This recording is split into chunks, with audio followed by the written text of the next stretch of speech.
കൗസല്യാമാതാവിനെ ശുശ്രൂഷിക്കണം. അവരുടെ ദുഃഖമകറ്റുന്നതിനുള്ള എല്ലാ ഉചിത നടപടികളും കൈക്കൊള്ളണം. മറ്റു 2 അമ്മമാരെയും കൈകേയിയെയും സുമിത്രയെയും നീ അനുസരിക്കുകയും പ്രസാദിപ്പിക്കുകയും ചെയ്യണം. സീതേ, ഭരതനും ശത്രുഘ്നനും എനിക്ക് എന്റെ ശ്വാസം പോലെ പ്രിയപ്പെട്ടവരും എനിക്കേറ്റവും അടുത്തവരുമാണ്. നിന്റെ സ്വന്തം സഹോദരനോടെന്ന പോലെ അവരോട് പെരുമാറുക, അല്ലെങ്കിൽ പ്രേമപൂർവം മക്കളെപ്പോലെ നോക്കണം. ഓ മോഹനാംഗി, ഞാനിവിടെ ഇല്ലെന്ന കാരണകൊണ്ട് ഈ സ്ഥലം വിട്ട് നീ മിഥിലാനഗരിയിൽ പോയി താമസിക്കരുത്.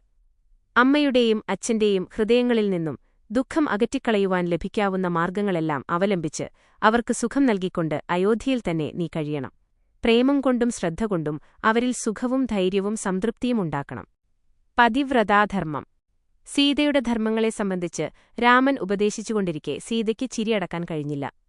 വാദത്തിന്റെ ഗതിമാറ്റം കണ്ട് അവർക്ക് ലജ്ജാബോധമുണ്ടായി. ദേവിക്ക് അധികനേരം നിശബ്ദയായിരിക്കാൻ കഴിഞ്ഞില്ല. സീത തടഞ്ഞുകൊണ്ട് പറഞ്ഞു, പ്രഭോ, അങ്ങ് ദശരഥന്റെ മകനാണ്. ഞാനൊരിക്കലും എന്നെ ആ വംശത്തിന് അർഹമല്ലാത്ത വാക്കുകൾ അങ്ങയുടെ നാവിൽ നിന്നും കേട്ടിട്ടില്ല. അമ്മ, അച്ഛൻ, സഹോദരൻ, സഹോദരി, പുത്രൻ, സ്നുഷ എല്ലാവർക്കും തന്നെ താന്താങ്ങൾ ചെയ്ത സുകൃത ദുഷ്കൃതങ്ങൾക്കനുസരിച്ച് ഒരളവോളം സുഖവും ദുഃഖവും അനുഭവിക്കേണ്ടതുണ്ട്. എന്നാൽ ഭാര്യയ്ക്ക് നല്ലതായാലും തീയതായാലും ഒരു ഭാഗധേയത്തിന്റെ പ്രത്യേക ഉറവിടമുണ്ട്. അതായത് ഭർത്താവിനുണ്ടാകുന്ന സുഖദുഃഖങ്ങളിൽ ഒരു പങ്ക്. അദ്ദേഹത്തിന്റെ സുഖദുഃഖങ്ങളുടെ ഒരു ഭാഗത്തിന് അവൾ അവകാശിയാണ്. അതുകൊണ്ട് ദശരഥ ചക്രവർത്തി അങ്ങയോട് കാട്ടിലേക്ക് പോകാൻ ആജ്ഞാപിച്ചിട്ടുണ്ടെങ്കിൽ അദ്ദേഹം എനിക്കും അതേ ആജ്ഞ നൽകിയിരിക്കയാണ്. ഒരു സ്ത്രീ അമ്മയായാലും അച്ഛനാലും പോറ്റി വളർത്തപ്പെടാം, പുത്രനാൽ ബഹുമാനിക്കപ്പെടാം, ദാസികളാൽ പരിചരിക്കപ്പെടാം. പക്ഷേ അവർ ഒരിക്കലും എന്നെ അവളുടെ രക്ഷാകവചമോ സഹായമോ ആയിക്കൂടാ. അവിടുന്ന് എന്നെ തൃപ്തിപ്പെടുത്താനായി തരാൻ ശ്രമിക്കുന്ന ഈ കളിക്കൊപ്പുകൾ എന്നിലൊരു തമാശ പോലും ഉളവാക്കുന്നതേയില്ല. Here is the text transcribed from the image. വിവാഹത്തിനു മുമ്പുള്ള വർഷങ്ങളിൽ അച്ഛൻ എന്നെ എല്ലാ ധർമ്മങ്ങളും പഠിപ്പിച്ചിട്ടുണ്ട്. ഞാൻ അജ്ഞാനിയോ അധികാരമോഹിയോ അല്ല. ഇതിലെല്ലാമുപരി ഞാൻ പറയട്ടെ, എന്റെ സ്വന്തം അഭിപ്രായമെന്ന് കരുതി ഞാനൊരിക്കലും അതിൽ മുറുകെ പിടിച്ചു നിൽക്കുകയുമില്ല. എന്റെ പ്രത്യേക ധർമ്മങ്ങളെ എനിക്ക് ചൂണ്ടിക്കാണിച്ചു തരേണ്ടതില്ല. കാരണം എനിക്കെല്ലാം അറിയാം. ഞാൻ അയോധ്യയിൽ നിൽക്കുന്നുണ്ടെങ്കിലല്ലേ ഭർത്താവിന്റെ മാതാപിതാക്കളോടും സഹോദരന്മാരോടും രാജ്യഭരണം നടത്തുന്നവരോടും രാജ്യഭരണമെന്നു പറഞ്ഞു തരേണ്ടതായിട്ടുള്ളൂ. എന്നാൽ ഞാൻ അങ്ങയുടെ കൂടെയാവുമ്പോൾ അന്യരുടെ സേവനത്തിനായി എനിക്കവസരമെവിടെ? ഞാൻ പരിപൂർണമായ സന്തോഷത്തോടുകൂടി അങ്ങയുടെ കൂടെ വരികയാണ്.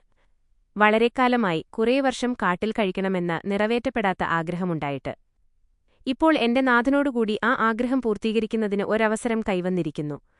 അത് എന്റെ ഭാഗ്യമാണ്. ഈ ഗൗരവമുള്ള കാര്യത്തിൽ എന്റെ അഭിപ്രായഗതി പ്രകാശിപ്പിക്കരുതെന്ന് അങ്ങ് നിർബന്ധിക്കുകയാണെങ്കിൽ ഞാനത് ശ്രദ്ധിക്കുകയില്ല. ഞാൻ അങ്ങയെ അനുസരിക്കാതിരിക്കുകയാണെന്നതിന് എന്റെ നേരെ ക്രോധവും ഉണ്ടാവരുത്. ഒരു കവിൾ കുടിച്ച ശേഷം ബാക്കിയുള്ള ജലം കളയുന്നതുപോലെ എന്നെ ഇവിടെ വിട്ടുപോകുന്നത് ന്യായമോ ശരിയോ അല്ല. എന്റെ വാക്കു വിശ്വസിക്കൂ. ഞാനൊറ്റയ്ക്ക് ഒരു നിമിഷം പോലും അയോധ്യയിൽ ജീവിതം തുടരുകയില്ല. എന്നെയും കൂടെ കൊണ്ടുപോകൂ. ഈ വാക്കുകളോടെ സീതാരാമന്റെ പാദങ്ങളിൽ മുറുകെ പിടിച്ചു. അവിടുന്ന് യുവരാജാവായി അഭിഷിക്തനായിട്ടില്ല എന്നതുകൊണ്ട് എനിക്ക് തെല്ലും വ്യസനമില്ല. അങ്ങ് അഭിഷിക്തനായാലും ഇല്ലെങ്കിലും എനിക്ക് പ്രിയപ്പെട്ടവനാണ്. രാമൻ എവിടെയാണോ അവിടെയാണ് സീതയുടെ സാമ്രാജ്യം. അവിടെയാണ് എന്റെ നിധി. അതാണ് എന്റെ പ്രഭാവം. അവൾ അപേക്ഷിക്കുകയും പ്രാർത്ഥിക്കുകയും ചെയ്തു. വനജീവിതം ഭയപ്രദവും ആപൽക്കരവുമാണെന്ന് രാമൻ പറഞ്ഞു. വന്യമൃഗങ്ങൾ, അവയേക്കാൾ അപരിഷ്കൃതരായ കാട്ടുമനുഷ്യർ, ആസുരപ്രകൃതികളായ കൊള്ളക്കാർ, കവർച്ചക്കാർ എന്നിവരാൽ ഭയങ്കരമാണ് കാട്. കാട്ടിൽ നദികളിലെ വെള്ളപ്പൊക്കത്തെ നേരിടേണ്ടിവരും.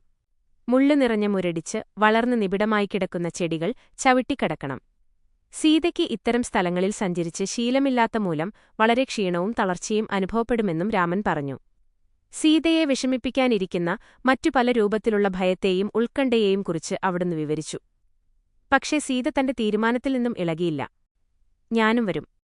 സീത മറുപടി പറഞ്ഞു, പ്രഭോ, ജന്തുക്കൾ എത്രത്തോളം ക്രൂരമുള്ളതായാലും വനം എത്രത്തോളം നിബിഡവും ഭയപ്രദവുമായാലും അങ്ങ് എന്നോടൊന്നിച്ചുണ്ടാകുമ്പോൾ എന്തൊരു പീഡയാണ് എനിക്ക് വനമാർഗ്ഗങ്ങളിലൂടെ കൂടെ സഞ്ചരിക്കാനാവുക? അതെനിക്കൊരു ഉപദ്രവമാകുകയില്ല. അങ്ങയുടെ സുഖസഞ്ചാരത്തിനായി വഴിയൊരുക്കുന്നതിന് എന്നോടാവശ്യപ്പെട്ടാൽ ഞാൻ കൂടുതൽ സന്തുഷ്ടയാവും. അങ്ങയുടെ വേദന ലഘൂകരിക്കുന്നതിനുവേണ്ടി ഞാൻ കല്ലും ചരലും പെറുക്കി ദൂരെ എറിഞ്ഞ് അങ്ങയുടെ യാത്ര സുഗമമാക്കും. ഈ സേവനം ചെയ്ത് സന്തോഷിക്കവണ്ണം അങ്ങയോടൊന്നിച്ചു വരാൻ എന്നെ അനുവദിക്കൂ. ഇവിടെ ഈ അയോധ്യയിലെ രാജധാനിയിലും അന്തഃപുരത്തിലും എനിക്ക് അങ്ങയെ ശുശ്രൂഷിക്കാനും സേവിക്കാനും സൗകര്യം കിട്ടാനില്ല. പരിചാരകന്മാരും അംഗരക്ഷകന്മാരും അങ്ങേക്കു വേണ്ടപ്പെട്ട എല്ലാ സേവനങ്ങളും ഏറ്റെടുത്ത് ചെയ്യുന്നത് കണ്ടപ്പോൾ എനിക്ക് അസ്വാസ്ഥ്യവും ദുഃഖവുമുണ്ടായി. കാട്ടിൽ പരിചാരകനോ അംഗരക്ഷകനോ ഉണ്ടായിരിക്കില്ലല്ലോ. അതുകൊണ്ട് എല്ലാ സേവനങ്ങളും ഞാൻ തന്നെ ചെയ്ത് എനിക്ക് സന്തോഷിക്കാം. അതാണെന്റെ ഏറ്റവും വലിയ ഭാഗ്യം. പ്രഭോ, എന്റെ ജീവിതം വിലയുള്ളതാക്കൂ. ആ പ്രഭാവപൂർണമായ സൗകര്യം എനിക്കനുവദിക്കൂ. സീത കരുണയ്ക്കും നീതിക്കും വേണ്ടി അഭ്യർത്ഥിച്ചുകൊണ്ട് പല രീതിയിലും അപേക്ഷിച്ചു. രാമൻ ദയാർദ്രചിത്തനായി. അദ്ദേഹം പറഞ്ഞു, സീതേ, വനജീവിതം നിന്നെ സന്തോഷിപ്പിക്കുകയില്ല. വരാനിരിക്കുന്ന ദിവസങ്ങൾ നിനക്ക് ധാരാളം കഷ്ടതകൾ സഹിക്കേണ്ടിവരും. കാടുകളിലെ ഭീകരതകളെ സംബന്ധിച്ചും അവിടെ അനിവാര്യമായി നേരിടേണ്ടിവരുന്ന കഷ്ടപ്പാടുകളെ സംബന്ധിച്ചും രാമൻ വീണ്ടും വിസ്തരിച്ചു. സീത ഉറച്ചുതന്നെ നിന്നു. രാമ, അങ്ങയുടെ വ്രതങ്ങൾ അനുഷ്ഠിക്കുന്ന വിഷയത്തിൽ ഞാനൊരു തടസ്സവുമുണ്ടാക്കുകയില്ല. എന്നോട് പറയാൻ അവിടുന്ന് ഇഷ്ടപ്പെടാത്ത എന്തോ ഒരു പ്രതിബന്ധം നമുക്കിടയിലുണ്ടെന്ന് ഞാൻ അനുമാനിക്കുന്നു. ബ്രഹ്മചര്യാപഥം അവലംബിക്കുന്ന ഒരാളുടെ കർത്തവ്യമായിട്ടുള്ള ഉഗ്രനിഷ്ഠകൾ അങ്ങയോടൊപ്പം ഞാനും ആചരിക്കുന്നതാണ്. ഞാനും ഫലമൂലാദികൾ ഭക്ഷിച്ച് ജീവിക്കും, സുഗന്ധവസ്തുക്കൾ ഉപേക്ഷിക്കും. വനകുസുമാങ്ങളിൽ നിന്നും വരുന്ന സൗരഭ്യമേ കൊള്ളുകയുള്ളൂ. ലക്ഷക്കണക്കിന് ജനങ്ങളെ ആപത്തിൽ നിന്നും നാശത്തിൽ നിന്നും രക്ഷിച്ച് ഇക്ഷ്വാകുവംശത്തിലെ അംഗമാണ് അവിടുന്ന്. എന്നെ ശത്രുക്കളിൽ നിന്നും അവിടുത്തേക്ക് കാത്തുരക്ഷിച്ചുകൂടെ? അവിടുന്ന് അത്രയും ദുർബലനാണോ? ഞാൻ അങ്ങയെ ക്ലേശിപ്പിക്കുകയില്ല. ഞാൻ വഴി അങ്ങേക്ക് ഏറ്റവും ചെറിയ ശല്യം പോലും ഉണ്ടാക്കുകയില്ല. പ്രഭോ, എനിക്കങ്ങയെ അനുഗമിക്കാതെ കഴിയുകയില്ല. ഞാൻ അങ്ങയുടെ പാദത്തിൽ കിടന്നുറങ്ങിക്കൊള്ളാം. എനിക്കതിൽ പരിപൂർണമായ ആനന്ദമുണ്ടാകും. രാമ, ഞാൻ അങ്ങയെയല്ലാതെ വേറെ ഒരാളെ അറിയുകയില്ല. അങ്ങയിൽ നിന്നും അകന്ന് ഒരു നിമിഷം പോലും ജീവിക്കാൻ എനിക്ക് സാധ്യവുമല്ല. ശരി, അങ്ങയുടെ തീരുമാനം തന്നെ മുറുകെ പിടിച്ച് എന്നെ അയോധ്യയിൽ വിട്ടങ്ങ് പോകുകയാണെങ്കിൽ അങ്ങ് കാട്ടിലെത്തുന്നതിനു മുമ്പ് സീത അവസാനശ്വാസം വലിച്ചിരിക്കും. ഇത് സത്യമാണെന്ന് മനസ്സിലാക്കൂ. ഈ വാക്കുകൾ സംസാരിക്കുമ്പോൾ സീതയുടെ നയനങ്ങൾ നിറഞ്ഞൊഴുകുകയായിരുന്നു. രാമൻ ദേവിയെ സമാധാനിപ്പിക്കാൻ ശ്രമിച്ചു. അദ്ദേഹം പറഞ്ഞു, സീതേ, നീ ധർമ്മത്തിന്റെ ഏറ്റവും ശക്തിയായ അനുഗാമി തന്നെ. ഇവിടെ നിന്റെ ധാർമ്മികമായ ഗുണങ്ങളിൽ ഉറച്ചുനിൽക്കുകയാണ് നിനക്കേറ്റവും നന്നായിരിക്കുക. നിന്റെ ഇച്ഛകൾ അനുശാസിക്കുന്നതുപോലെ നിനക്ക് പ്രവർത്തിക്കാൻ സാധിക്കുകയില്ല. നിന്റെ ആഗ്രഹത്തിനനുസരിച്ച് പെരുമാറുവാൻ നിനക്ക് സ്വാതന്ത്ര്യമില്ല. എന്റെ വാക്കുകൾക്കനുസരിച്ച് പ്രവർത്തിക്കുകയാണ് നിന്റെ ധർമ്മം. അതുകൊണ്ട് നിന്റെ ഈ ആശയം ഉപേക്ഷിക്കൂ. ഞാൻ നിന്റെ നന്മക്കുവേണ്ടിയാണിത് പറയുന്നത്. കാട്ടിൽ നിന്നെ കാത്തുകാക്കുകയെന്നത് എനിക്കൊരു ഭാരമായിരിക്കും. തീർച്ച. ഉന്നത ഗിരിശൃംഗങ്ങളിൽ നിന്നും ഉരുണ്ടിറങ്ങി വരുന്ന നദികൾ, ഗുഹാതലങ്ങളിൽ നിവസിക്കുന്ന വന്യമൃഗങ്ങൾ, കുന്നുകളിലും താഴ്വരകളിലും സ്വൈരവിഹാരം നടത്തുന്ന സിംഹങ്ങളും വ്യാഘ്രങ്ങളും ഇവയെല്ലാം കീഴടക്കണം. വെള്ളപ്പൊക്കമുള്ള നദികൾ ഇറങ്ങി നടന്നു കടക്കേണ്ടിവരും. വലിയ ഉരുളൻ പാറക്കല്ലുകളിൽ നിന്നും താഴെ ചാടേണ്ടിവരും. ഈ വിഷമതകളെയെല്ലാം പരിഗണിച്ച് നീ ഇവിടെത്തന്നെ നിൽക്കണമെന്ന് എത്രയും ശക്തമായ ഭാഷയിൽ നിന്നോട് പറയേണ്ടതുണ്ട്. ജട വളർത്തേണ്ടിവരും. മരവുരി ധരിക്കേണ്ടിവരും. ഞങ്ങൾ പുരുഷന്മാർക്ക് സന്ധ്യാകർമ്മങ്ങൾ നിർവഹിക്കേണ്ടതിനായി നദികളിലേക്കോ തടാകങ്ങളിലേക്കോ പോകേണ്ടിവരും. ആ സമയത്ത് നീ ഒറ്റയ്ക്കായിരിക്കും. അപ്പോൾ സംഭവിക്കാവുന്ന ആപത്തുകളിൽ നിന്ന് നിന്നെ ആര് കാക്കും? എന്താപത്ഘട്ടം നേരിട്ടാലും നമുക്ക് സന്ധ്യാകർമ്മങ്ങളെ മുടക്കാൻ സാധ്യമല്ല. അത്ര നിശ്ചിതമാണ് ആ നിയമമെന്ന് നിനക്കറിയാമല്ലോ. അങ്ങനെ എല്ലാ ദിവസവും നിനക്ക് കുറേ സമയം ഏകാകിനിയായി കഴിയേണ്ടിവരും. അത്തരം സമയങ്ങളിൽ എന്ത് സംഭവിക്കുമെന്നെനിക്ക് പറയാനാവുകയില്ല. വൈദേഹിയുടെ സ്വൈര്യം, വനജീവിതത്തിന്റെ ഭയങ്കര രംഗങ്ങളുടെ ചിത്രീകരണം സീതയുടെ മുമ്പിൽ വയ്ക്കാൻ രാമൻ ശ്രമിച്ചു. പക്ഷേ ഇതൊന്നും സീതയെ തെല്ലും ബാധിച്ചില്ല. ദേവി പറഞ്ഞു, രാമ, ഏതോ കുഗ്രാമത്തിലെ മൂലയിലെ ശുദ്ധഗതിക്കാരിയായ ഒരു കേവല സ്ത്രീയാണ് ഞാൻ എന്ന് കരുതരുത്. ഞാൻ ശാസ്ത്രതത്വങ്ങളൊന്നും അറിയാത്ത വിവരമില്ലാത്ത വിഡ്ഢിയുമല്ല. എന്നോടെന്തിനീ കാര്യങ്ങളൊക്കെ പറയുന്നു? അങ്ങയുടെ സാമർഥ്യത്തെയും പരാക്രമങ്ങളെയും സംബന്ധിച്ച് എനിക്ക് നല്ലപോലെ അറിയാം. ഈ ഭൂമിയിൽ മാത്രമല്ല 14 ലോകങ്ങളിലും അങ്ങേക്ക് അസാധ്യമായ ഒന്നുമില്ല. അപ്പോൾ അങ്ങ് ഈ രാമൻ എന്നോടൊപ്പമുള്ളപ്പോൾ എന്നെ എന്തു ഭീതി അലട്ടാനാണ്? ശരി, ഒരു വന്യമൃഗം എന്നെ ആക്രമിച്ച് ഞാൻ അതിനിരയായാൽ മറ്റു വല്ലിടങ്ങളിൽ നിന്നുമല്ലാതെ അങ്ങയുടെ സന്നിധിയിൽ വെച്ച് മരണമടയുന്നുവെന്ന സംതൃപ്തി എനിക്കുണ്ടാവും. ഞാൻ സന്തോഷത്തോടെ മരിക്കുകയും ചെയ്യും. അങ്ങയിൽ നിന്നും വിട്ടിട്ടാണ് ജീവിക്കേണ്ടതെങ്കിൽ ഞാൻ ജീവിക്കാൻ തന്നെ തയ്യാറാവുകയില്ല. ഞാൻ ആഗ്രഹിച്ച പോലെ എനിക്ക് നാവുകയില്ലെന്ന് അങ്ങ് പറയുകയുണ്ടായി. അതിന്റെ അർത്ഥത്തിന്റെ പൂർണ്ണബോധത്തോടുകൂടിയാണോ അത് പറഞ്ഞത്? അല്ല, അതെന്നെ പരീക്ഷിക്കാനുള്ള അഭിപ്രായം മാത്രമായിരുന്നുവോ? എനിക്കതിന്റെ കാരണം കണ്ടുപിടിക്കാൻ കഴിയുന്നില്ല. ഞാൻ അങ്ങയുടെ അർദ്ധമാണ്. അങ്ങയുടെ പകുതിയെന്നെന്നെ വിളിക്കുന്നത് എന്റെ അവകാശമാണ്. അങ്ങയ്ക്കും അതേ അവകാശമുണ്ട്. അതാണ് സത്യം. അങ്ങും പൂർണ്ണ സ്വതന്ത്രനല്ല, ഞാനുമല്ല. അങ്ങയ്ക്ക് എന്റെ മേലുള്ള അവകാശം തന്നെ എനിക്ക് അങ്ങയുടെ മേലുമുണ്ട്. പക്ഷേ ഞാനിപ്പോൾ എന്റെ അധികാരങ്ങൾക്കും അവകാശങ്ങൾക്കും വേണ്ടി വാദിക്കുന്നില്ല. എപ്പോഴും അവിടുത്തെ അടുത്തുണ്ടാവുക, അവിടുത്തെ സന്നിധിയിലുണ്ടായിരിക്കുക, ഇതാണ് ഞാൻ ആഗ്രഹിക്കുന്നത്. ആ ആഗ്രഹങ്ങളിൽ നിന്നാണ് എന്റെ വാക്കുകൾ ഉയർന്നുവരുന്നത്. സീതയുടെ ദൃഢനിശ്ചയമുള്ള വാക്കുകൾ ശ്രദ്ധിച്ച ശേഷം രാമൻ പറഞ്ഞു, സീതേ, നീ അധികാരങ്ങളുടെയും അവകാശങ്ങളുടെയും സങ്കീർണതകളിൽ നിന്ന് തന്നെ കുടുക്കിയിടുകയാണ്. ഞാൻ കാട്ടിലേക്ക് പോയാൽ വൃദ്ധരായ മാതാപിതാക്കൾ എന്നെച്ചൊല്ലി വിലപിക്കുകയും സങ്കടപ്പെടുകയും ചെയ്യും. അപ്പോൾ നിനക്കവരെ സമാശ്വസിപ്പിക്കാനും സന്തോഷിപ്പിക്കാനും കഴിയും. അതാണ് നിന്റെ ധർമ്മം. ഓരോ ഘട്ടത്തിന്റെയും ആവശ്യങ്ങൾക്കനുസൃതമായി നീ പ്രവർത്തിക്കണം. അവരുടെ കൂടെ ഒന്നിച്ചിരിക്കൂ, അവരെ ശുശ്രൂഷിക്കൂ. അതാണെന്നെ സന്തോഷിപ്പിക്കാനും ആനന്ദിപ്പിക്കാനുമുള്ള മാർഗം. തന്റേത് അവസാന തീരുമാനമാണെന്ന നിലയിലും ആജ്ഞയുടെ സ്വരത്തിലുമാണ് രാമൻ സംസാരിച്ചത്. പക്ഷേ സീത മന്ദസ്മിതത്തോടുകൂടിയാണ് അതിനുത്തരം പറഞ്ഞത്. ഇതേ മാതാപിതാക്കൾക്ക് ജനിച്ച പുത്രൻ അവരെ കഠിനദുഃഖത്തിലാഴ്ത്തിക്കൊണ്ട് വജ്രം പോലെ കടുപ്പമുള്ള തന്റെ തീരുമാനത്തിൽ ഒരു കരളുടെ പിടിമുറുക്കത്തോടെ തന്നെ നിന്ന് സ്ഥലം വിടുമ്പോൾ, അവർ അത്രയും ദൃഢമായി സ്നേഹിക്കുന്ന അതേ മകൻ എല്ലാം ഉപേക്ഷിച്ച് കാട്ടിലേക്ക് പോകുമ്പോൾ, ഈ കുടുംബത്തിലേക്ക് ഒരു അപരിചിതയായി കടന്നുവരുന്ന പുത്രഭാര്യയ്ക്ക് പുത്രനാൽ പരിത്യക്തരായവരെ ആശ്വസിപ്പിക്കാനും സന്തോഷിപ്പിക്കാനും എന്തൊരുത്തരവാദിത്തമാണുള്ളത്? കുറച്ചിടെ ഇതിനെപ്പറ്റി ഒന്നാലോചിച്ചു നോക്കൂ. അവർ തുടർന്നു. വളരെ ദയനീയമായി കണ്ണുനീരൊഴുക്കിക്കൊണ്ടു തന്നെ കൂടെ കൊണ്ടുപോകണമെന്നു പറഞ്ഞ് അപേക്ഷിച്ച അമ്മയോട് തന്റെ ഭർത്താവിനെ ശുശ്രൂഷിച്ചുകൊണ്ട് ഇവിടെ തന്നെ താമസിക്കണമെന്ന് അങ്ങ് നിർബന്ധിച്ചതായി ഞാൻ അറിഞ്ഞു. ഭർത്താവിനെ ശുശ്രൂഷിക്കുക എന്നത് ഭാര്യയുടെ അതിപ്രധാന കർമ്മമെന്ന് അങ്ങ് അമ്മയോട് പറഞ്ഞു. താൻ പ്രസവിച്ച പുത്രനോടുള്ള വാത്സല്യം ഉപേക്ഷിച്ചാൽ അത് ഇക്ഷ്വാകുവംശത്തിന് അതിരറ്റ അപമാനം വരുത്തുമെന്നും പറഞ്ഞു. അങ്ങ് അവരുടെ മുമ്പാകെ വിലമതിക്കാവാത്ത ഇത്തരം ധാർമ്മിക നിയമങ്ങളെപ്പറ്റി വിസ്തരിച്ചു. പക്ഷേ എന്റെ സമീപം വന്ന ഉടനെ ആ ഉപദേശം മാറ്റി. ഭർത്താവിനേക്കാൾ പ്രധാനം ഭർത്താവിന്റെ മാതാപിതാക്കളെ സേവിക്കുകയാണെന്ന് അങ്ങ് പറയാൻ ആരംഭിച്ചിരിക്കുന്നു. ഇതൊന്ന് ചിന്തിക്കൂ. ഏതാണ് ശരിയായ സ്വീകാര്യമായ ഉപദേശം? ഭാര്യയ്ക്ക് ഭർത്താവ് ദൈവമാണ്. ഇത് കൗസല്യയ്ക്കു വേണ്ടിയുള്ളത് മാത്രമല്ല, ഒരു അപവാദവുമില്ലാതെ ലോകത്തിലെല്ലായിടവുമുള്ള മുഴുവൻ സ്ത്രീകൾക്കുമുള്ള ഉപദേശമാണ്. അങ്ങ് വ്യക്തമായും ഈ സത്യം മറന്നുകഴിഞ്ഞിരിക്കുന്നു. കാരണം അത് അങ്ങയുടെ ഇപ്പോഴുള്ള ആഗ്രഹത്തിന് അനുഗുണമല്ലാത്തതുകൊണ്ട് തന്നെ. കൗസല്യയുടെ മുമ്പാകെ അങ്ങുദ്ധരിച്ച ധാർമ്മിക നിയമം എനിക്ക് ഏതുവിധമാണ് ബാധകമല്ലാത്തതെന്ന് വിശദീകരിക്കാൻ അങ്ങയ്ക്ക് സാധ്യമല്ല. അങ്ങ് എത്ര ദീർഘമായി വാദിച്ചാലും എന്ത് സ്ഥാപിച്ചാലും അങ്ങയുടെ കാലടിപ്പാടുകളിൽ സഞ്ചരിക്കുകയെന്ന തീരുമാനം ഞാൻ പക്ഷം പിടിക്കില്ല. അങ്ങയുടെ കൽപ്പന ലംഘിച്ചതിന് അങ്ങെന്നെ കൊല്ലാം. പക്ഷെ ഞാൻ ഉറപ്പിച്ചു പറയുന്നു, എനിക്കങ്ങില്ലാതെ ജീവിക്കാനാവില്ല. രാമചന്ദ്ര, വനത്തിലേക്കുള്ള നാടുകടത്തലിനെ സംബന്ധിച്ച് അങ്ങ് സംസാരിച്ച ഉടനെ എന്റെ കുട്ടിക്കാലത്തുണ്ടായൊരു സംഭവം ഞാനോർത്തു. എനിക്കപ്പോൾ ആനന്ദത്തള്ളലുണ്ടായി. അന്ന് ഞാൻ അമ്മയുടെ മടിയിലിരിക്കുകയായിരുന്നു. അമ്മ എനിക്ക് വിധി കരുതിവെച്ച ഭർത്താവിനെ സംബന്ധിച്ച ഉത്കണ്ഠയിൽ നിമഗ്നയായി എന്റെ തലമുടി തലോടുകയായിരുന്നു. എന്റെ വരൻ ധർമ്മനിഷ്ഠയുള്ളവനായിരിക്കുമോ? വിശിഷ്ട ഗുണങ്ങളെല്ലാമുള്ളവനായിരിക്കുമോ?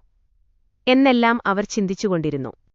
ഉടനെ ഒരു പരിചാരിക കടന്നുവന്ന് ഒരു സന്യാസിനി കാണാനാഗ്രഹിക്കുന്നതായി അറിയിച്ചു. അവർ എന്നെ എടുത്ത് പതുക്കെ നിലത്തിറത്തി സന്യാസിനിയെ ദർശിക്കാൻ പോയി. അമ്മയോടൊപ്പം ഞാനും പോയി. അമ്മ സന്യാസിനിയുടെ പാദങ്ങളിൽ നമസ്കരിച്ചു. എന്നോടും അങ്ങനെ ചെയ്യാൻ നിർദ്ദേശിച്ചു. ഞാനും നമസ്കരിച്ചു. സന്യാസിനി എന്നെ ആപാദചൂടം സൂക്ഷിച്ചു നോക്കി. അവർ പറഞ്ഞു, അമ്മേ, നിങ്ങളുടെ കുട്ടി ഭർത്താവോടൊന്നിച്ച് കുറേകാലം കാട്ടിൽ കഴിയും. ഇത് കേട്ട് അമ്മ ചിരിച്ചുകൊണ്ട് പറഞ്ഞു, ഇനിയും അവൾ ഭർത്തുമതിയല്ല. നിങ്ങൾ അവൾ ഭർത്താവും ഒരുമിച്ച് കാട്ടിൽ കഴിയുമെന്ന് പറയുന്നു. സന്യാസിനി അപ്പോൾ വിശദീകരിച്ചു. വിവാഹത്തിനുശേഷം അവൾക്ക് ഭർത്താവിനോടൊന്നിച്ച് കുറേകാലം താമസിക്കേണ്ടിവരും. ഇതു പറഞ്ഞ് അവർ പോയി. ആ ദിവസം മുതൽ ഭർത്താവിനോടൊന്നിച്ച് കാട്ടിൽ പോയി കുറേകാലം കഴിച്ചുകൂട്ടാൻ കഴിയുന്ന ആ സന്ദർഭത്തെ ചിത്തോദ്വേഗത്തോടെ ഉറ്റുനോക്കിക്കൊണ്ടിരിക്കുകയാണ് ഞാൻ. ഇപ്പോൾ ആ അവസരമായി. എന്നെ സന്തുഷ്ടയാക്കൂ. എന്നെ കൂടെ കൊണ്ടുപോകൂ. സീതാരാമന്റെ പാദത്തിൽ വീണ് കരഞ്ഞപേക്ഷിച്ചു. രാമന്റെ മനസ്സലിഞ്ഞു. അവിടുന്ന് ദേവിയെ പതുക്കെ എഴുന്നേൽപ്പിച്ചു നിർത്തി. എന്നിട്ട് പറഞ്ഞു, സീതേ, മറ്റാരോടാണ് ഞാനെന്റെ തീരുമാനത്തിന്റെ രഹസ്യോദ്ദേശത്തെ വിശ്വാസപൂർവം അറിയിക്കുക? കേൾക്കൂ. നീ യുവതിയാണ്. കാട്ടിൽ തപസ്സികളും സന്യാസിമാരും മഹർഷിമാരും നിറഞ്ഞ അനേകം ആശ്രമങ്ങളുണ്ട്. അവർക്ക് വേണ്ടപ്പെട്ട സേവനം ചെയ്യാനും അവരുടെ നേരെ ആദരവ് പ്രകടിപ്പിക്കാനും എനിക്ക് അവരുടെ അടുത്തേക്ക് പോകേണ്ടിവരും. രാജാക്കന്മാരും രാജകുമാരന്മാരും അവിടെയുണ്ടെന്ന് വരാം. നായാട്ടിനു വരുന്ന അവർ മഹർഷിമാരെ ചെന്നു വന്ദിക്കാനും അവരുടെ അനുഗ്രഹം നേടാനുമെത്തിയിരിക്കും. അവരുടെ ദൃഷ്ടി നിന്റെമേൽ പതിയും. അതിന്റെ ഫലമായി പ്രശ്നങ്ങളും ഏറ്റുമുട്ടലുകളും ഉണ്ടാകാം. ഞാൻ താപസവേഷത്തിലായതുകൊണ്ട് അവരുമായി യുദ്ധത്തിലേർപ്പെടുന്നത് ഉചിതമായിരിക്കുകയില്ല. ഇക്കാരണം കൊണ്ടെങ്കിലും നീ അയോധ്യയിൽ തന്നെ നിൽക്കണം. സീതയ്ക്ക് പ്രതിഷേധം പ്രകടിപ്പിക്കാൻ സ്വന്തം കാരണങ്ങൾ തന്നെയുണ്ടായിരുന്നു. ദേവി പറഞ്ഞു, ദേവാ, സാധാരണ കൂട്ടത്തിൽപ്പെട്ടവരെപ്പോലെ കെട്ടുകഥകൾ നെയ്ത് അങ്ങെന്നെ വഞ്ചിക്കുന്നത് ന്യായമല്ല. രാമൻ എന്റെ കൂടെയുണ്ടാകുമ്പോൾ ദേവാദിദേവന് പോലും എന്നെയൊന്നു നോക്കാൻ കഴിയുമോ? അങ്ങനെ ആരെങ്കിലും ചെയ്യുകയാണെങ്കിൽ ആ നിമിഷം അവർ ചാമ്പലാക്കപ്പെടുകയില്ലേ? ഇല്ല ഇക്ക, രണത്താൽ അങ്ങയ്ക്കെന്നെ ഇവിടെ നിർത്തിപ്പോകാൻ സാധ്യമല്ല. ഈ ഹേതുവിമേൽ അങ്ങയ്ക്ക് സ്വന്തം ധർമ്മത്തിൽ നിന്നും ഉത്തരവാദിത്തത്തിൽ നിന്നും രക്ഷപ്പെടാൻ കഴിയുകയില്ല. ഞാനങ്ങയോട് ചിലത് പറയട്ടെ. അങ്ങെന്റെ കൂടെയില്ലെങ്കിൽ എന്റെ വിധിയെന്തായിരിക്കും? അയോധ്യയിൽ ഏകാകിനിയായിരിക്കും. അങ്ങിപ്പോൾ വിസ്തരിച്ചു പറഞ്ഞ തരം സംഭവങ്ങൾ ഇവിടെയും സംഭവിച്ചുകൂടായ്കയില്ലല്ലോ. അല്ലെങ്കിൽ അന്യരുടെ ദാമ്പത്യസുഖം കണ്ട് പൊറുക്കാനാവാത്ത മനോവേദന ഞാനനുഭവിച്ചെന്നും വരാം. അതുകൊണ്ട് എന്നെ ഇവിടെ ഒറ്റയ്ക്ക് നിർത്താതിരിക്കൂ. എന്നെ കൂടെ കൊണ്ടുപോകൂ. അങ്ങനെ അങ്ങയുടെയും എന്റെയും പ്രശസ്തി ലോകം മുഴുവൻ എന്നേക്കും വ്യാപിക്കട്ടെ. ഞാൻ ഒന്നുകൂടെ പറയട്ടെ. രാമനെ ചന്ദ്രൻ കാട്ടിലും അതിന്റെ ശീതളചന്ദ്രിക ദൂരെ അയോധ്യയിലും. ഇത് എങ്ങനെ ശരിയാകും? ചന്ദ്രൻ എവിടെയാണോ അവിടെത്തന്നെയല്ലേ ചന്ദ്രികയും വേണ്ടത്? അതുകൊണ്ട് ഈ വിരഹം ഒരിക്കലും ഉണ്ടാവാൻ പാടില്ലാത്തതാണ്. ഇവ രണ്ടുമെന്നും ഒന്നിച്ചായിരിക്കും, ഒരിക്കലും വിട്ടുപിരിയാതെ. ഈ രണ്ടും വിട്ടുപിരിയുകയാണെങ്കിൽ ഏതോ അസാധാരണമായ ആകസ്മിക സംഭവത്തിന്റെ ആഗമനത്തിനുള്ള തെളിവായിരിക്കുമത്. അല്ലെങ്കിൽ ദുഷ്ടന്മാരെ നശിപ്പിക്കുകയും ശിഷ്ടന്മാരെ നാശത്തിൽ നിന്നും രക്ഷിക്കുകയും ചെയ്യുന്ന നവയുഗം കുറിക്കുന്ന ഒരു മഹാശ്രമത്തിന്റെ ആവശ്യത്തിനുവേണ്ടി അങ്ങനെ വരാം. ഇപ്പോൾ അങ്ങനെയൊരു ആപൽഘടമൊന്നുമില്ലാത്തതിനാൽ നമ്മുടെ വിരഹം അസാധ്യമാണ്. അത് സംഭവ്യമല്ല. ജഗദംബികയായ സീത യാതൊരെതിർപ്പും സഹിക്കില്ലെന്ന വിധം ദൃഢമായ സ്വരത്തിലാണ് ഇത്രയും സംസാരിച്ചത്. രാമൻ വീണ്ടും സംസാരിക്കാൻ തുടങ്ങി. സീതേ, ദേവിക്ക് പരുക്കൻ പാറ നിറഞ്ഞ നിലത്ത് ഉറങ്ങേണ്ടിവരും. മരവുരി ധരിക്കേണ്ടിവരും. ഫലമൂലങ്ങൾ ഭക്ഷിക്കേണ്ടിവരും. ആ ഭക്ഷണം തന്നെ എല്ലാ ദിവസവും ലഭിക്കാൻ പ്രയാസമായിരിക്കും. ഓരോ കാലമാറ്റത്തിനനുസരിച്ചായിരിക്കും അവയുടെ ലഭ്യത. അവ കിട്ടില്ലെങ്കിൽ ദിവസങ്ങളോളം വിശപ്പ് സഹിക്കേണ്ടിവരും. കാട്ടിൽ രാക്ഷസവർഗങ്ങളുണ്ട്. അവർ നിരവധി തന്ത്രങ്ങൾ അറിയുന്നവരാണ്. നരമാംസം അവർക്ക് വളരെ ആസ്വാദ്യമായ ഭക്ഷണമാണ്. കാട്ടിലെ ജീവിതത്തിന്റെ കഠിനവേദനകളെ പൂർണ്ണമായി വർണ്ണിക്കാൻ അസാധ്യമാണ്. നിനക്ക് ഈ ഭീകരതകളും കൊടിയ ദുരിതങ്ങളും സഹിക്കാനാവുകയില്ല. ഈ രാജ്യഭ്രഷ്ട ജീവിതത്തിൽ നീ എന്നെ അനുഗമിച്ചാൽ ജനങ്ങൾ എന്നെ കുറ്റപ്പെടുത്തുകയും പഴിപറയുകയും ചെയ്യും. മാനസസരസിലെ അമൃതജലം പാനം ചെയ്തുകൊണ്ട് ജീവിക്കുന്ന ദിവ്യഹംസം കടലിലെ ഉപ്പുവെള്ളം കുടിച്ച് എങ്ങനെ ജീവിക്കും? ഇളം തളിരുകളുള്ള മാവുകൾ നിറഞ്ഞ തോട്ടങ്ങളിൽ കളിയാടിക്കൊണ്ടിരിക്കുന്ന കോകിലം എങ്ങനെയാണ് ഒരു പച്ചപ്പുല്ലുകളുള്ള നിലത്തിൽ സന്തോഷത്തോടുമല്ലാതെ ഒന്നുമില്ലാതെയും കഴിയുക? ഈ കാര്യങ്ങൾ നല്ലവണ്ണം ചിന്തിക്കൂ. വീട്ടിൽ തന്നെ കഴിയുകയാണ് ദേവിക്ക് ഏറ്റവും ഉചിതമായിട്ടുള്ളത്. വളരെ മൃദുവും മധുരവുമായ രീതിയിൽ രാമൻ സംസാരിച്ച വാക്കുകൾ സീത ശ്രദ്ധിച്ചു. പക്ഷേ ഈ സമയമത്രയും അവൾ അധോമുഖിയായി തന്നെ നിലകൊണ്ടു. കണ്ണുനീർ കവിൾത്തടത്തിൽ കൂടി ധാരധാരയായി ഒഴുകി. അവർ ഒരു സ്തംഭം പോലെ ഇളക്കമില്ലാതെയും ഇളക്കപ്പെടാൻ ആവാതെയും സ്ഥിതി ചെയ്തു. അവരുടെ കണ്ണുനീർ തുടർച്ചയായി നിലത്ത് വീണുകൊണ്ടിരുന്നു. സീതയുടെ ഈ ക്ലേശം കണ്ട് സഹിക്കാൻ രാമന് കഴിഞ്ഞില്ല. രാമൻ ഉന്നയിച്ച തടസ്സങ്ങൾക്ക് സമാധാനം പറയാൻ സീതയ്ക്ക് വാക്കുകിട്ടിയില്ല. അവസാനം ദേവിക്ക് വികാരം ഒരുവിധം നിയന്ത്രിക്കാനും ദുഃഖം വിഴുങ്ങാനും കഴിഞ്ഞു. സീത പറഞ്ഞു, ഓ എന്റെ പ്രാണനാഥ, അങ്ങ് എല്ലാ നന്മയുടെയും ശുദ്ധത്തിന്റെയും ഭണ്ഡാകാരമാണ്. ഞാൻ അങ്ങയിൽ നിന്നും വേർപിരിഞ്ഞാൽ സ്വർഗവും കൂടി ഭയങ്കര നരകമാവും. മാതാപിതാക്കന്മാർ, സഹോദരന്മാർ, സഹോദരിമാർ, ഭർത്തൃമാതാപിതാക്കന്മാർ, മക്കൾ, ഗുരുനാഥന്മാർ, ബന്ധുജനങ്ങൾക്ക് ഇവരെയെല്ലാം നന്മയുടെ ഉജ്ജ്വലമായ ഭണ്ഡാരപ്പുരകളായിരിക്കാം. പക്ഷേ കുലസ്ത്രീക്ക് അവളുടെ ഭർത്താവ് മാത്രമാണ് ശക്തിയുടെയും ആനന്ദത്തിന്റെയും ഭാഗ്യത്തിന്റെയും ഉറവിടം. അദ്ദേഹത്തിനു മാത്രമേ അവൾക്ക് സന്തോഷവും സുഖവും പ്രദാനം ചെയ്യാൻ കഴിയുകയുള്ളൂ. ഭർത്താവൊഴികെ അവളെ നയിക്കാനും കാക്കാനും അവൾക്ക് മറ്റാരുമില്ല. അദ്ദേഹമാണ് അവളുടെ അഭയസ്ഥാനവും വിശ്രമസ്ഥാനവും. പ്രഭോ, ഭർത്താവ് ഭാര്യയിൽ നിന്നും അകലെയാവുമ്പോൾ അവൾക്ക് ശരീരം, വീട്, നഗരം, രാജ്യം, കുന്നുകൂടിയ ധനം എല്ലാം തന്നെ വേദനയുടെയും സങ്കടത്തിന്റെയും ഉറവിടങ്ങളെപ്പോലെയാണ് അനുഭവപ്പെടുക. അവൾക്ക് പ്രാണനാഥൻ ദൂരെയോകുമ്പോൾ മാധുര്യം കയ്പായി മാറും, സന്തോഷം രോഗമാകും. ഞാൻ ആഗ്രഹിക്കുന്ന ലത പൂർണ്ണചന്ദ്രനെപ്പോലെ അത്രയും പ്രകാശമുള്ളതും സുഖദായകവുമായി പ്രശോഭിക്കുമ്പോൾ, ഞാൻ അങ്ങയുടെ മുഖത്തിൽ ഞാൻ ദൃഷ്ടി പതിപ്പിക്കുമ്പോൾ ഞാൻ അനുഭവിക്കുന്ന ഹർഷോന്മാദത്തിന് സമാനമായി മറ്റൊന്നുമില്ല. ഞാൻ അങ്ങയോടൊപ്പം വനത്തിലാവുമ്പോൾ അവിടുത്തെ പക്ഷികളും മൃഗങ്ങളുമായിരിക്കും എന്റെ ബന്ധുക്കൾ. പട്ടുവസ്ത്രങ്ങൾ അവിടുത്തെ പർണശാല സ്വർഗീയ മന്ദിരം പോലെ എനിക്ക് ഏറ്റവും ആനന്ദപൂർണമായ വസതിയായിരിക്കും. കാട്ടിലെ യക്ഷികളും ദേവതമാരും അരണ്യവൃക്ഷദേവതമാരും എന്റെ ഭർതൃമാതാപിതാക്കളായിരിക്കും. ഞാൻ അവരെ ഭയഭക്തിയോടെ ആദരിക്കുകയും ചെയ്യും. അങ്ങയുടെ കൂടെയുള്ളപ്പോൾ പുല്ലിൻകറ്റകളും പുഷ്പദളക്കൂട്ടങ്ങളും ശൈനീയത്തിനെത്രയും മൃദുത്വം നൽകും. പ്രേമദേവതയ്ക്ക് ഇതിലപ്പുറം അഭിലഷിക്കുവാൻ സാധ്യമല്ല. അങ്ങ് പറഞ്ഞ ഫലമൂലാദികൾ ദിവ്യാമൃതത്തിനു തുല്യമായ മാധുര്യവും പ്രാണധാരണശക്തിയും ഉള്ളവയായിരിക്കും. ഒരു കോണിയുടെ പടികൾ ഇറങ്ങി മറ്റൊരു കോണിയുടെ പടികൾ കയറുന്നതുപോലെ സന്തോഷമായി ഞാനൊരു കുന്നിൻചരിവിറങ്ങി മറ്റൊരു കുന്നിൻചരിവിലേക്ക് കയറും. അത് അത്രയും എളുപ്പവും സന്തുഷ്ടികരവുമായിരിക്കും. എല്ലാ ദിവസവും അങ്ങയുടെ പാതാരവിന്ദങ്ങളുടെ ദർശനത്താൽ ഞാൻ അത്യാനന്ദം അനുഭവിക്കും. കൂടാതെ എല്ലാ ദിവസവും എല്ലാ സമയത്തും അങ്ങയെ സേവിക്കാൻ എനിക്കുള്ള സുവർണാവസരവും ഇതായിരിക്കും. ഈ അമൂല്യമായ സന്ദർഭം നഷ്ടപ്പെടുകയാണെങ്കിൽ എനിക്ക് ആ പ്രാണവേദന എങ്ങനെ അതിജീവിക്കാൻ കഴിയും? അല്ലയോ കരുണാനിധേ, എന്നെ ഇവിടെ വിട്ടിട്ടു പോകരുതേ, എന്നെയും കൊണ്ടുപോകണേ. യഥാർത്ഥത്തിൽ അങ്ങയുടെ ചെവികളിലേക്ക് ഈ അലറ്റുകളൊന്നും ഒഴിക്കേണ്ട യാതൊരാവശ്യവും എനിക്കില്ല. കാരണം അങ്ങ് എല്ലാ ജീവികളിലും നിവസിക്കുന്നു. അവ ചിന്തിക്കുന്നതും അനുഭവിക്കുന്നതെല്ലാം അങ്ങ് അറിയുകയും ചെയ്യുന്നു. അങ്ങയോട് ഒപ്പമുണ്ടാവാനുള്ള ഈ അവസരത്തിനായി എന്റെ ഹൃദയം എത്രമാത്രം കൊതിക്കുന്നുണ്ടെന്ന് അങ്ങറിയുമ്പോൾ എന്നെ